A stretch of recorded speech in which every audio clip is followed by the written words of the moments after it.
Một quốc gia từng chịu 2 quả bom hạt nhân, từng tuyên thệ không bao giờ bước lại con đường cũ, giờ đây lại khiến cả khu vực phải nín thở, không phải vì họ đã sở hữu vũ khí hạt nhân, mà vì lần đầu tiên sau nhiều thập kỷ, chính nội bộ Nhật Bản bắt đầu công khai nói về điều từng được xem là cấm kỵ. Trong khi thế giới vẫn nhìn Tokyo như biểu tượng của chủ nghĩa hòa bình hậu chiến, thì ở phía sau, những tranh luận âm thầm về an ninh, răn đe và sinh tồn đang nổi lên ngày một rõ rệt, và phản ứng dữ dội nhất lại không đến từ người dân Nhật mà đến từ Bắc Kinh. Tại sao chỉ một phát ngôn lại khiến Trung Quốc lập tức phản pháo? Vì sao câu chuyện hạt nhân lại xuất hiện đúng lúc căng thẳng Đài Loan leo thang? Và điều gì đang thực sự diễn ra phía sau những tuyên bố ngoại giao tưởng như vô hại? Câu chuyện hôm nay không chỉ là về Nhật Bản, nó là về cách trật tự quyền lực ở châu Á đang dịch chuyển, về những giới hạn cũ đang bị thử thách, và về những lựa chọn mà các quốc gia buộc phải đối mặt khi thế giới bước vào giai đoạn bất ổn mới. Nếu bạn muốn hiểu sâu hơn điều gì đang thực sự diễn ra sau lớp vỏ ngoại giao ấy, hãy bấm like, chia sẻ video và để lại bình luận quan điểm của bạn. Đừng quên đăng ký kênh Sức mạnh Thế giới để cùng theo dõi những chuyển động quyền lực lớn đang âm thầm định hình tương lai khu vực. Và bây giờ, chúng ta bắt đầu từ bức tranh toàn cảnh phía sau ván cờ này. Để hiểu vì sao một phát ngôn về hạt nhân lại khiến cả khu vực chấn động, chúng ta cần tạm gác lại câu chuyện Nhật Bản và nhìn rộng hơn vào bức tranh đang hình thành ở Đông Á. Đây là khu vực đang trải qua giai đoạn biến động sâu sắc nhất kể từ sau chiến tranh lạnh. Trung Quốc trỗi dậy với tốc độ chưa từng có, không chỉ về kinh tế mà đặc biệt là về quân sự. Các hoạt động tại Biển Đông ngày càng quyết liệt.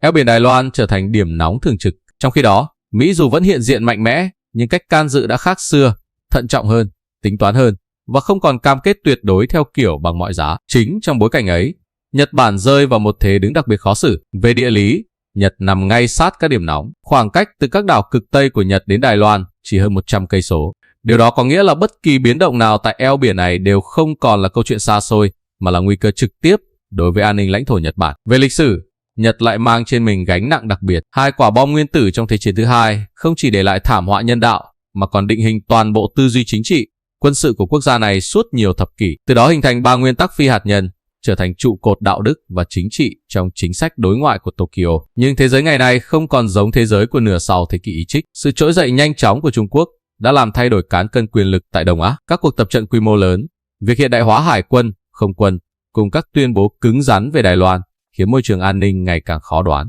Trong khi đó, Triều Tiên tiếp tục phát triển tên lửa, tạo thêm một lớp bất ổn ngay sát sườn Nhật Bản. Trong bối cảnh đó, Nhật Bản đứng trước một câu hỏi không dễ trả lời: liệu chỉ dựa vào chiếc ô an ninh của Mỹ có còn đủ an toàn hay không? Về mặt hình thức, Liên minh Mỹ, Nhật vẫn rất chặt chẽ, các căn cứ quân sự Mỹ vẫn hiện diện dày đặc, các tuyên bố bảo vệ đồng minh vẫn được lặp lại. Nhưng về mặt chiến lược, giới hoạch định chính sách Nhật hiểu rõ một điều: trong một cuộc khủng hoảng lớn, mọi quyết định đều phải đi qua tính toán lợi ích của Washington, chứ không chỉ dựa trên nghĩa vụ đồng minh. Chính sự mơ hồ đó tạo ra áp lực tâm lý rất lớn. Không phải áp lực để Nhật lao vào chạy đua vũ trang, mà là áp lực phải chuẩn bị cho những kịch bản xấu nhất. Và khi một quốc gia bắt đầu chuẩn bị cho kịch bản xấu nhất, những điều từng bị xem là không thể bàn tới sẽ dần được đưa lên bàn thảo luận.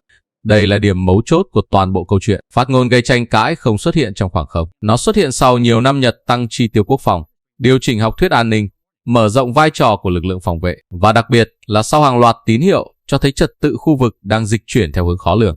Điều khiến Trung Quốc phản ứng mạnh không nằm ở bản thân nội dung phát ngôn, mà nằm ở thông điệp ẩn phía sau. Một khi Nhật cho phép công khai thảo luận về những giới hạn từng được xem là bất khả xâm phạm, điều đó đồng nghĩa với việc Tokyo đang mở rộng biên độ chiến lược của mình. Với Bắc Kinh, đây là tín hiệu nguy hiểm, bởi trong tính toán của Trung Quốc, điều quan trọng không chỉ là Nhật có vũ khí gì, mà là Nhật nghĩ gì và sẵn sàng đi xa đến đâu. Khi tư duy thay đổi, hành động chỉ còn là vấn đề thời gian và hoàn cảnh. Và chính tại đây, ván cờ thực sự bắt đầu lộ diện. Không phải là cuộc chạy đua hạt nhân, không phải là một quyết định quân sự cụ thể, mà là cuộc giằng co về tâm lý, về răn đe và về quyền định hình tương lai khu vực. Những gì chúng ta đang thấy mới chỉ là lớp bề mặt. Phần quan trọng hơn nằm ở nước đi tiếp theo, nơi lợi ích thật sự của các bên sẽ lộ rõ. Nếu chỉ dừng lại ở câu hỏi Nhật Bản có muốn sở hữu vũ khí hạt nhân hay không, chúng ta đã nhìn sai trọng tâm của vấn đề. Bởi điều đang diễn ra không phải là một kế hoạch chế tạo bom hạt nhân, mà là một nước đi chiến lược tinh vi hơn rất nhiều. Trước hết, cần làm rõ một điều: phát ngôn gây tranh cãi không phải là tuyên bố chính thức của chính phủ Nhật. Nó đến từ một nhân vật có vai trò cố vấn an ninh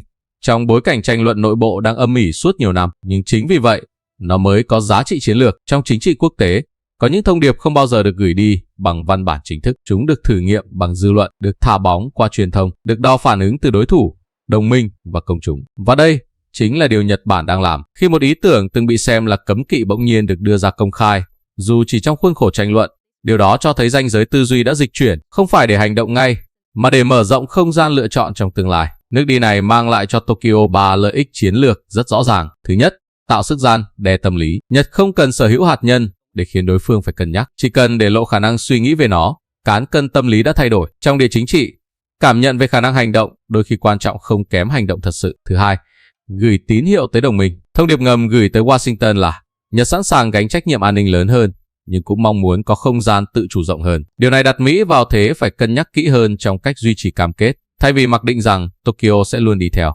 Thứ ba, tạo áp lực ngược trở lại Trung Quốc. Bắc Kinh hiểu rất rõ rằng điều họ lo ngại nhất không phải là một Nhật Bản có bom hạt nhân, mà là một Nhật Bản thoát khỏi vai trò quốc gia bị kiềm chế. Một khi Nhật bắt đầu thoát khỏi chiếc khung tâm lý hậu chiến, toàn bộ cấu trúc gian đe tại Đông Á sẽ phải viết lại. Và chính vì vậy, phản ứng của Trung Quốc mới dữ dội đến như vậy. Bắc Kinh không phản đối vì sợ Nhật ngày mai chế tạo bom. Họ phản đối vì lo ngại một tiền lệ nguy hiểm đang được tạo ra. Bởi nếu Nhật có thể công khai thảo luận về hạt nhân, thì điều gì sẽ ngăn các nước khác trong khu vực suy nghĩ tương tự? Nếu vùng xám bị xé bỏ, thì ưu thế chiến lược mà Trung Quốc đang nắm giữ sẽ không còn tuyệt đối. Ở đây xuất hiện một nghịch lý rất đáng chú ý. Trung Quốc càng gây sức ép, Nhật càng có lý do để mở rộng tư duy an ninh. Nhật càng mở rộng tư duy, Trung Quốc lại càng lo ngại. Và vòng xoáy này tự đẩy cả hai bên vào thế đối đầu tâm lý ngày càng sâu. Một điểm quan trọng khác thường bị bỏ qua, yếu tố công nghiệp quốc phòng. Trong nhiều thập kỷ, Nhật tự trói tay mình bằng các nguyên tắc hạn chế xuất khẩu vũ khí. Điều này khiến ngành công nghiệp quốc phòng trong nước suy yếu, thiếu động lực đổi mới và phụ thuộc ngày càng nhiều vào Mỹ. Nhưng trong bối cảnh chuỗi cung ứng toàn cầu bị gián đoạn, chiến tranh công nghệ gia tăng, Nhật bắt đầu nhìn thấy rủi ro của việc không có năng lực tự chủ. Việc nới lỏng các quy định xuất khẩu, mở rộng hợp tác quốc phòng và thậm chí cho phép thảo luận những vấn đề từng bị cấm kỵ, thực chất là một phần của quá trình tái cấu trúc chiến lược dài hạn. Ở góc nhìn này, câu chuyện hạt nhân chỉ là bề nổi. Phần chìm là việc Nhật đang âm thầm tái định vị mình trong trật tự an ninh mới. Và khi đặt tất cả các mảnh ghép lại với nhau, một điều trở nên rõ ràng, đây không phải là phản ứng bộc phát, không phải là phát ngôn lạc nhịp, mà là một phép thử có tính toán nhằm đo phản ứng của Trung Quốc, của Mỹ và của cả khu vực. Nhưng cũng chính từ đây, một câu hỏi lớn hơn bắt đầu hiện ra. Nếu Nhật tiếp tục đi theo con đường này, nếu các giới hạn cũ tiếp tục bị nới lỏng, thì điều gì sẽ xảy ra với cán cân quyền lực ở Đông Á? Ai sẽ là người được lợi nhiều nhất và ai sẽ là bên buộc phải thay đổi cuộc chơi? Câu trả lời nằm ở hệ quả dài hạn, nơi câu chuyện không còn xoay quanh một phát ngôn, mà xoay quanh tương lai của cả khu vực. Nếu nhìn xa hơn những tranh luận nhất thời, điều đáng chú ý nhất không nằm ở việc Nhật có phát triển vũ khí hạt nhân hay không, mà nằm ở chỗ Nhật Bản đang thay đổi cách họ nhìn thế giới và vị trí của chính mình trong đó. Trong nhiều thập kỷ, vai trò của Nhật khá rõ ràng, một cường quốc kinh tế, một quốc gia hòa bình, một đồng minh chiến lược của Mỹ, nhưng tránh xa mọi tính toán quân sự chủ động. Thế nhưng bức tranh ấy đang mờ dần khi môi trường an ninh xung quanh trở nên bất ổn, khi các điểm nóng ngày càng tiến sát lãnh thổ và khi những giả định cũ không còn đủ chắc chắn, thì điều đầu tiên thay đổi không phải là vũ khí mà là tư duy, và chính sự thay đổi tư duy này mới là điều khiến giới quan sát đặc biệt quan tâm.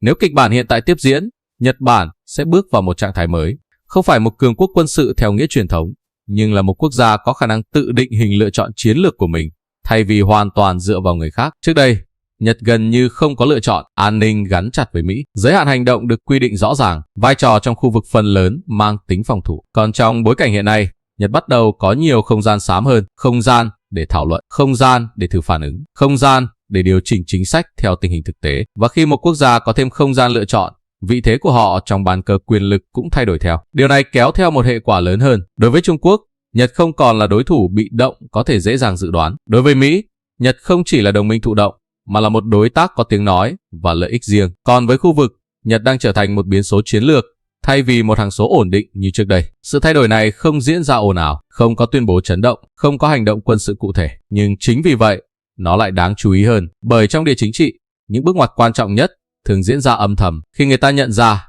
thì cục diện đã thay đổi. Một điểm đáng lưu ý khác là tâm lý xã hội bên trong Nhật Bản. Các cuộc thăm dò gần đây cho thấy xã hội Nhật không còn phản ứng gay gắt như trước với các vấn đề an ninh. Thế hệ trẻ lớn lên trong bối cảnh bất ổn toàn cầu có cái nhìn thực tế hơn về rủi ro và phòng vệ. Điều đó không có nghĩa là Nhật ủng hộ vũ khí hạt nhân, nhưng nó cho thấy một điều quan trọng hơn. Xã hội Nhật đang chấp nhận thảo luận những điều từng bị coi là không thể bàn tới. Và khi xã hội thay đổi, chính sách sớm muộn cũng sẽ điều chỉnh theo. Ở tầm khu vực, hệ quả sâu xa hơn là sự dịch chuyển cán cân tâm lý. Trước đây, Trung Quốc có lợi thế khi biết rằng Nhật bị ràng buộc bởi lịch sử và hiến pháp. Ngày nay, lợi thế đó đang mờ dần, không phải vì Nhật mạnh lên đột ngột, mà vì Nhật không còn hoàn toàn bị trói buộc trong khuôn khổ cũ. Điều này buộc Bắc Kinh phải tính toán thận trọng hơn, buộc Washington phải lắng nghe Tokyo nhiều hơn, và buộc các quốc gia trong khu vực phải nhìn Nhật với một ánh mắt khác. Ở tầng sâu nhất, Câu chuyện này phản ánh một xu thế lớn hơn của thế giới hiện đại. Trong một trật tự đang phân mảnh, không còn nhiều chỗ cho những vai trò cố định, các quốc gia buộc phải linh hoạt hơn, chủ động hơn, và đôi khi phải chấp nhận bước ra khỏi vùng an toàn của chính mình. Nhật Bản đang làm điều đó theo cách thận trọng, chậm rãi, nhưng rõ ràng. Và chính điều này khiến câu chuyện không còn là chuyện của riêng Nhật, hay của Trung Quốc, hay của Đài Loan. Nó là câu chuyện về cách quyền lực đang được tái định nghĩa trong thế kỷ mới. Và khi những đường ranh cũ dần mờ đi, câu hỏi quan trọng nhất không còn là ai đúng, ai sai, mà là ai sẽ thích nghi nhanh hơn với một thế giới đang thay đổi. Câu trả lời cho câu hỏi đó sẽ định hình cục diện Đông Á trong nhiều năm tới. Khi nhìn lại toàn bộ câu chuyện, có một điều cần được nói rõ. Điều đang diễn ra không phải là sự trỗi dậy của một mối đe dọa hạt nhân mới, mà là sự thay đổi trong cách các quốc gia nhìn nhận về an ninh và quyền lực. Nhật Bản chưa chọn con đường hạt nhân, nhưng Nhật đã bắt đầu đặt lại những câu hỏi mà suốt nhiều thập kỷ họ cố né tránh. Và chính điều đó mới là tín hiệu đáng chú ý nhất. Trong một thế giới ổn định, người ta có thể sống bằng nguyên tắc, nhưng trong một thế giới đầy biến động, nguyên tắc nếu không đi kèm năng lực tự vệ thì sẽ trở thành gánh nặng. Nhật Bản hiểu điều đó, Trung Quốc hiểu điều đó, và Mỹ cũng hiểu điều đó. Sự khác biệt nằm ở cách mỗi bên phản ứng với thực tế đang thay đổi. Những tranh luận vừa qua không phải để chuẩn bị cho chiến tranh, mà để chuẩn bị cho khả năng xấu nhất, không phải để phá vỡ trật tự, mà để tránh bị động khi trật tự thay đổi, và không phải để khiêu khích đối phương, mà để gửi đi một thông điệp rằng Nhật Bản không còn là người đứng ngoài cuộc chơi. Trong địa chính trị hiện đại, quyền lực không còn được đo bằng số lượng vũ khí, mà bằng khả năng khiến đối phương phải tính toán lại. Và chính ở điểm này, Nhật đã bắt đầu dịch chuyển vị thế của mình. Câu chuyện hạt nhân, suy cho cùng, chỉ là bề mặt của một quá trình sâu hơn. Đó là quá trình một quốc gia tái định nghĩa vai trò, trách nhiệm và giới hạn của chính mình trong một thế giới không còn ổn định. Với Trung Quốc, điều đáng lo không phải là Nhật sẽ làm gì ngày mai, mà là Nhật đang nghĩ khác đi từ hôm nay. Với Mỹ, điều cần cân nhắc không phải là hỗ trợ bao nhiêu, mà là làm thế nào để giữ được sự cân bằng trong một liên minh ngày càng phức tạp. Và với khu vực, đây là dấu hiệu cho thấy Đông Á đang bước vào một giai đoạn mới, nơi mọi nước đều phải tự điều chỉnh để tồn tại. Ở cấp độ sâu hơn, câu chuyện này cũng đặt ra một câu hỏi cho tất cả chúng ta. Trong một thế giới đầy biến động, liệu an ninh có còn là điều có thể phó mặc cho người khác, hay mỗi quốc gia, mỗi xã hội đều phải chuẩn bị cho những lựa chọn khó khăn của riêng mình? Đó chính là điều mà câu chuyện Nhật Bản đang gợi mở. Nếu bạn thấy những phân tích này giúp bạn hiểu rõ hơn về những chuyển động quyền lực đang âm thầm diễn ra, hãy để lại bình luận chia sẻ góc nhìn của bạn. Đừng quên bấm like, chia sẻ video và đăng ký kênh Sức Mạnh Thế Giới để cùng theo dõi những câu chuyện lớn đang định hình tương lai khu vực và thế giới. Chúng ta sẽ còn quay lại chủ đề này, bởi những gì đang diễn ra hôm nay chỉ mới là khởi đầu.